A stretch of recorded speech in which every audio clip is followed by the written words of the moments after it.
Bonjour, encore tout le monde. We're still in France, and thank you. I thought I'd bring you up to date on what's happened since the last time I posted a thing.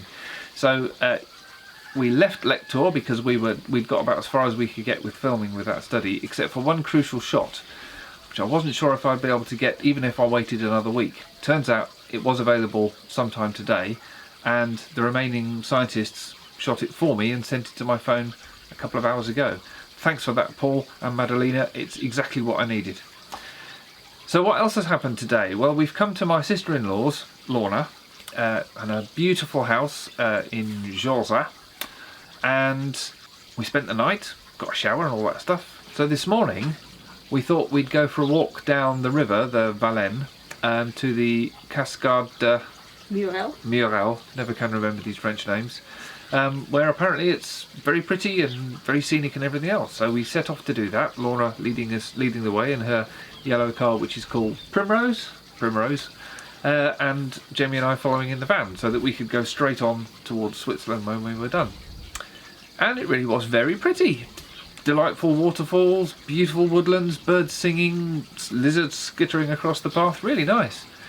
And we got to one of the waterfalls. There's a whole series of waterfalls coming all the way down the valley, and we got to the top one. You have to take photographs. Here are some of the photographs. You should be seeing them now. And for one of the photographs, I took my phone and held it out over the water. I'll show you over here where you can see my hand. And I got a really nice photo. And I turned around without dropping my phone in the water to show it to Jamie, who was balanced on a rock at the time, and turned around and sort of, what's the word I wanted? Flung her arm out for balance and knocked the phone out of my hand. And we all thought it was going to go in the water, and it landed on a little ledge just next to the water. And we sort of breathed a sigh of relief, went down to pick it up, and as we reached for it, it went off the rock and poof, just into the water. Well, I'm travelling, you know, my life's on the phone. It's got my COVID vaccination certificates, I'm using it for sat-nav, I'm using it for communication. If I can't use it to get in touch with the scientists I'm working in, God knows what's going to happen. So a bit of a disaster. So I immediately jumped in the water, which was kind of up to my waist almost, and guddling around on the floor trying to find it. Fortunately, it wasn't that deep. Couldn't find it, and Lorna took off most of her clothes and jumped in and guddled around trying to find it. She couldn't find it either. A minute later, Jamie was in there, all groping around with this blessed phone on the floor of the pool. We still couldn't find it. And I was just sort of starting to think, well, what else can I do? Can I go into town and buy another phone? And well, yeah, but then Felix can't get in touch with me because it won't be the same. Oh God, it won't be the same number. Just as we were giving up, Lorna went in and had one last grope for it and came up with it in her hand. It even worked. Oh, thank goodness for that.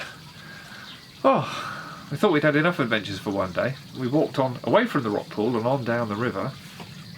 More pools, more riffles, more waterfalls. Really, really nice. In fact, we got to a spot where there were some photographers and two gorgeous models taking pictures with this amazing waterfall behind, straight out of shampoo commercials and stuff it was. Really nice. Lorna went in for a swim, very cold. Jamie and I think, rather sensibly stayed on the shore. Very sensibly. Looked at the models, which were worth looking at. And then the time came we needed to make our way back up the valley, make our way homewards, which we were doing.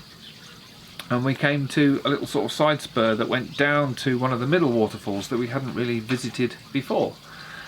And we were getting a bit tired, and you know what it's like when you get tired. If you stop and take photos, it's an excuse to have a rest. So that was kind of what we were doing.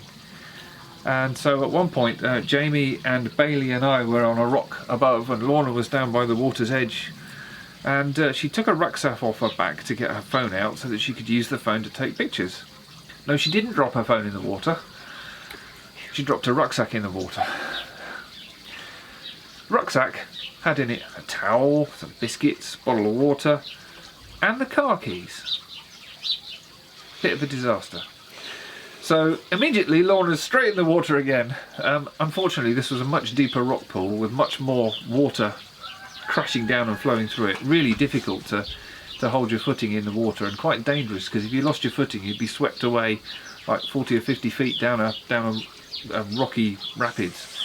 you'd be lucky to arrive at the bottom with nothing more than broken ribs and quite possibly worse injuries. So we didn't really want to spend too long with that. But then we realised, hang on a minute, it's got a dry towel in it, this bag. It's probably going to have floated for a bit at least.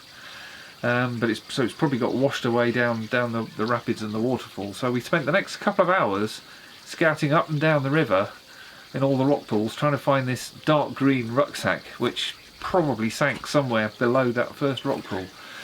We recruited a lovely French couple that were delighted to help us out and immediately piled in and started running up and down the river looking with us.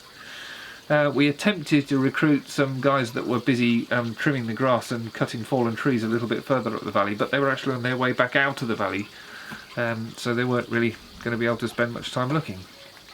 But everybody was willing to help, but we never did find it. So poor old Primrose is marooned in a wood in the middle of nowhere, and we're unable to drive her away because we don't have the key.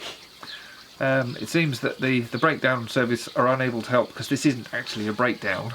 It's just that we don't have the key, and there's only one key. To get back into Lorna's house we had to do a little bit of minor breaking and entering, but nothing too involved. But we don't have a spare key. We have a spare house key. We can get in and out of the house, but we can't get into the car. So we phoned up the Fiat dealer half an hour down the road. Nothing we can do until the morning. So hopefully we can get a spare key or a new key for the car. We're going to get 2 keys while we're about it, so that this can never happen again. Definitely.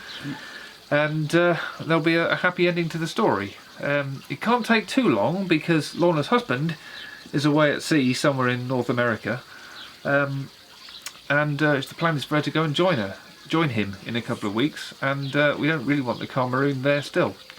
So Fiat, if you can get us a new key within the next couple of days, that'd be really good. Yeah. Meanwhile, watch this space for further updates about Primrose and whether she can be rescued from the wood, or whether some random French kind person will phone up and tell us they found the rucksack, or... yeah, it's been too much adventure for one day. Definitely.